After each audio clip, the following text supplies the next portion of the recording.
আমার যে এখানে একটা মিটার ইউনিট এবং অ্যামাউন্ট দেখতে পাচ্ছেন, আমার অনেকেই বলছিলেন যে বিদ্যুৎ বিলের উপরে এরকম একটা স্লোট দিয়ে বিদ্যুৎ বিলের উপরে একটা ভিডিও শেয়ার করার জন্য। তো আমি এক ভাইয়ের কমেন্ট থেকে জানতে পারলাম, প্লাস হচ্ছে আমাকে ইনবক্সে নক করছে। তো সেটার উপরে ভিত্তি করে আমি মিটার ইউনিট প্লাস হচ্ছে মিটার ইউনিট ওয়াইজ প্রাইস এখানে যে স্লোট দেওয়া আছে 0 থেকে 75 ইউনিট পর্যন্ত 4 টাকা 85 পয়সা, সেকেন্ড ইউনিট হচ্ছে 76 থেকে 200 পর্যন্ত 6 টাকা 63 পয়সা, এবং এখানে থার্ড যেটা আছে 200 থেকে 300 এবং এখানে আছে 300 থেকে 400। প্রত্যেকটা আলাদা আলাদা একটা অ্যামাউন্ট দেওয়া আছে। তো এটির উপরে ভিত্তি করে আমার এখানে যে ইউনিটটা আসবে, এখানে যদি 75 থেকে, সেক্ষেত্রে আমার যে ইউনিটটা এখানে ইউনিট চেঞ্জ হবে, ইউনিটের অ্যামাউন্টও চেঞ্জ হবে।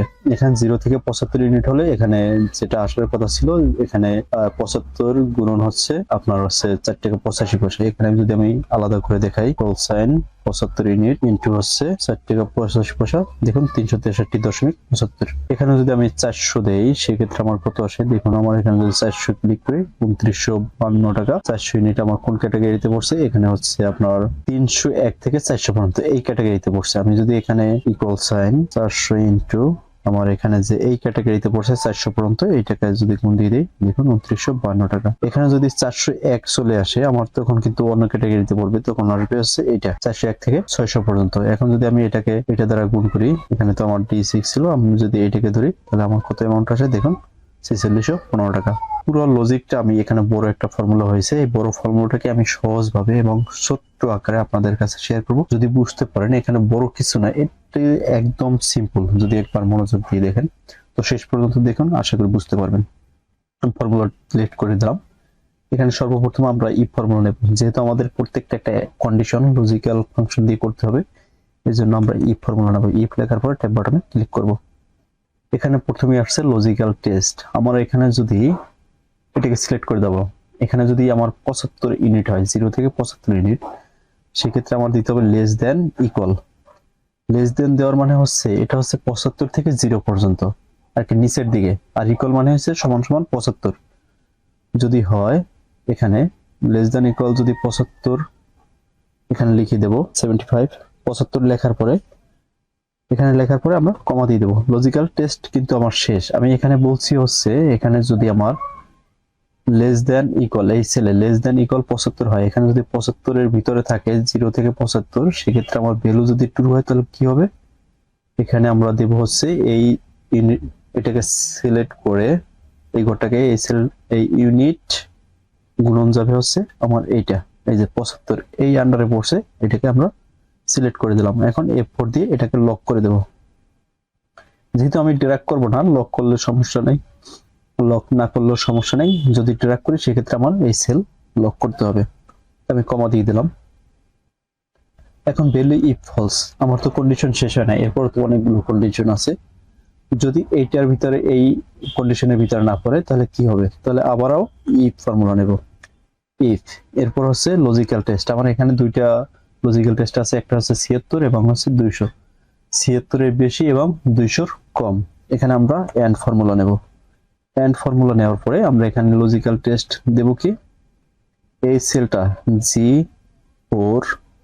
এখানে যেহেতু আমার ফর্মুলাটা এখানে চলে আসছে, যার কারণে আমি এখান থেকে সিলেক্ট করতে পারবো না। এখানে কিবোর্ড থেকে লিখে দিলাম G4 গ্রেটার দেন 75। 75 লেখার কারণ হচ্ছে আমার এখানে 75 ধরবে না, 75 এর উপরে, তার মানে হলো 76 এখানে কাউন্ট করবে। G4 greater than 75। এরপর লিখবো হচ্ছে লজিক 2। এখানে যেহেতু দুইটা লজিক, লেস দেন ইকুয়াল 200 দিব আমি। এখানে G4 লিখে দেব, G4 লেস দেন ইকুয়াল 200। এটা হচ্ছে কি আমার 200 পর্যন্ত একটা বাউন্ডারি হয়ে গেল। এখানে 75 এর উপরে এবং 200 এর নিচে, এখানে আমার একটা বাউন্ডারি তৈরি হয়ে গেল। এখন হচ্ছে আমি ফার্স্ট ব্র্যাকেট দিয়ে দেব। ফার্স্ট ব্র্যাকেট দেওয়ার পরে আমরা যে লজিকটা বসাইছি, এই লজিকটা যদি ট্রু হয়, এখানে আমি একটা কমা দিয়ে দেবো, ভ্যালু ইফ ট্রু। তাহলে কি করব, G4 হচ্ছে এই যে কলামটা আমাদের ইউনিট মিটার, G4 ইনটু এখানে যে আমার এখানে আছে হলো D4, এটা সম্ভবত 4, আমি এখানে লিখে দেবো D4। আমার এখানে ফর্মুলা চলে আসছে, যার কারণে আমি দেখতে পাচ্ছি না। D4 সিলেক্ট করে দিলাম, এই যে আমার D4 সিলেক্ট হয়ে গেছে। এই যে দেখুন D4 সিলেক্ট হয়ে গেছে। এখন হচ্ছে কমা দেব। এখন যদি আমার এই কন্ডিশনের ভিতরেও না পড়ে, যদি অন্য কন্ডিশন হয়, সেক্ষেত্রে আমরা বারবার ফর্মুলা এখানে লিখবো না। তো এটাকে কি করব, আমরা কপি করে নেব এখান থেকে এই যে ইফ ফর্মুলা পর্যন্ত। কারণ হচ্ছে এই সেম ফর্মুলাটা আমার লিখতে হবে। আমরা শুধুমাত্র এখানে ফর্মুলার ভিতরে যে অ্যামাউন্ট আছে অ্যামাউন্টটাকে চেঞ্জ করে দেবো, অ্যামাউন্টটা চেঞ্জ করব। আর এখান থেকে আমরা এই যে সেলটাকে D4 এর জায়গায় 5 আসবে, এরকম সিকোয়েন্স অনুযায়ী আমরা বসাই দেব। তো আমি এটাকে কপি করলাম কন্ট্রোল সি দিয়ে। কপি করার পরে আমি এখানে পেস্ট করে দেবো, এই যে বিলিভ ফলস। শুধু আমি এখানে কি করব, এখানে লিখে দেবো হচ্ছে 200। এই যে গ্রেটার দেন যদি 200 হয়, আমার লাস্ট অ্যামাউন্ট ছিল 200, এখানে আমি 200 লিখে দেব। যদি এই ঘরে 200 এর উপরে থাকে এবং 300 এর নিচে হয়, এই যে আমার 300 আছে এখানে, এই যে 300, 201 থেকে কাউন্ট করব আমি, এখানে লেস দেন ইকুয়াল 300। এখন হচ্ছে যদি এই ভ্যালুটা ট্রু হয়, আমরা কিন্তু কপি করে দিয়েছি। এখন হচ্ছে G4 ইনটু এখানে আমার যদি এই আন্ডারে পড়ে 200 এর উপরে এবং 300 নিচে, তাহলে আমি এটাকে সিলেক্ট করে দেব। তাহলে এখানে আছে D5, এই দেখুন D5 লেখার সাথে সাথে আমার এখানে সিলেক্ট হয়ে গেছে। ঠিক সেম ভাবে আমি ওইটাকে কপি করে রাখছি, শুধু কন্ট্রোল পি দিয়ে পেস্ট করে দেব। পেস্ট করার পরে আমরা এখানে লাস্ট 300 নিয়েছিলাম, তো আমরা এখানে লিখবো হচ্ছে 301 থেকে 400। তাহলে আমি 75 কেটে দিয়ে এখানে লিখবো 300, এরপর এখানে 400 লিখে দেব। শুধু কপি পেস্ট, আপনার মুখস্থ করতে হবে না। এখান থেকে আমি এই যে D4 আছে আমরা এখানে নিয়ে আসবো, D5 দিয়েছিলাম এখানে, এখানে হলো D6। দেখুন আমি D6 দেওয়ার সাথে সাথে এখানে সিলেক্ট হয়ে গেছে। এরপরে ঠিক সেম ভাবে আবারও ওই যে কপি করা আছে ওইটাকে আমি পেস্ট করে দিলাম।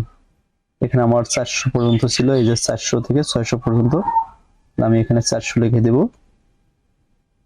জাস্ট আমি অ্যামাউন্টটাকে চেঞ্জ করে দেব, 400 থেকে 600। এরপর হচ্ছে আমার এখানে এটা নিয়ে আসলাম লাস্ট কত, D6, আমি এখানে D7 লিখে দেব। এই যে D7 এটা সিলেক্ট হয়েছে।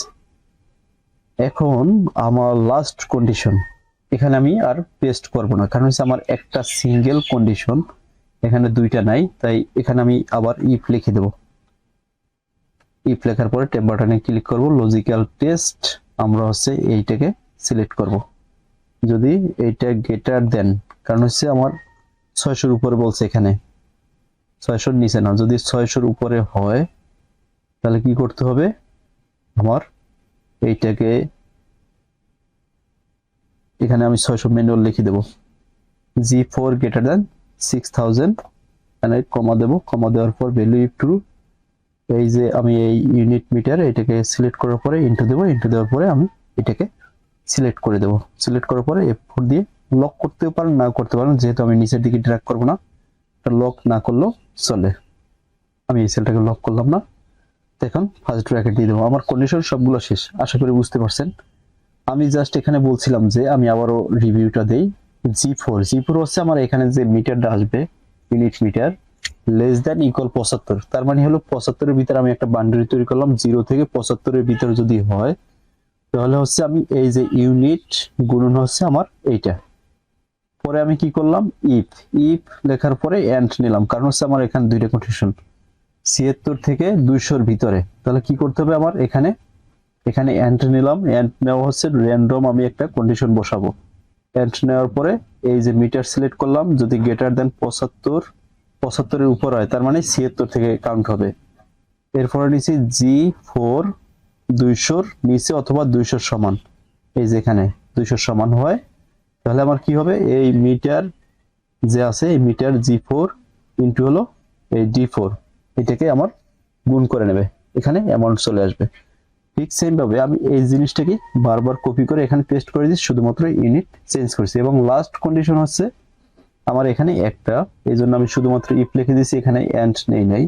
G4 গ্রেটার দেন 6000, এখানে যদি 600 এর উপর 600, এখানে যদি 600 এর উপরে হয়, তাহলে কি হবে, আমার G4 ইনটু এটাকে আমি গুণন করে দিলাম। আমি এখন এন্টার বাটনে ক্লিক করব, ইএস চাইলে ইএস দিয়ে দেবো। এই যে ইএস চাইছে আমি ইএস দিয়ে দিলাম, দেখুন আমার চলে আসছে। তো এখন যদি আমি এই যে 401 থেকে আমি ধরছি, কারণ হচ্ছে আমার এখানে চলে আসছে, এটাকে যদি আমি ম্যানুয়াল কাউন্ট করি, আমি যদি এটাকে এখন ম্যানুয়াল ভাবে একটু হিসাব করে দেখি, এই যে এটাকে সিলেক্ট করার পরে ইনটু এটা দিয়ে দিলাম, যেহেতু আমার 401 থেকে হয়েছে। দেখুন 4615। এখন যদি আমি এখানে 75 ইউনিট দেই তাহলে আমার কাউন্ট হবে এইটা। এই যে দেখুন, এটাকে যদি আমি সিলেক্ট করে দিই, এখানে হচ্ছে এটাকে সিলেক্ট করে দেব, সরি এটাকে কেটে দিয়ে 75 আমার এই রেঞ্জের ভিতর পড়ছে। দেখুন 363.75।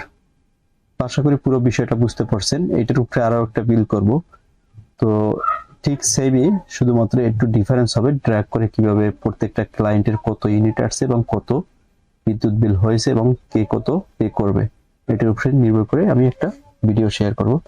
তো আজকে এই পর্যন্তই। সবাই ভালো থাকবেন, আর ভিডিওটা ভালো লাগলে অবশ্যই শেয়ার করবেন এবং শেয়ার করে পুরো ফাইল সেভ করে রাখবেন। যদি মনে না থাকে তাহলে পুনরায় আবার দেখার সুযোগ পাবেন। আসসালামু আলাইকুম।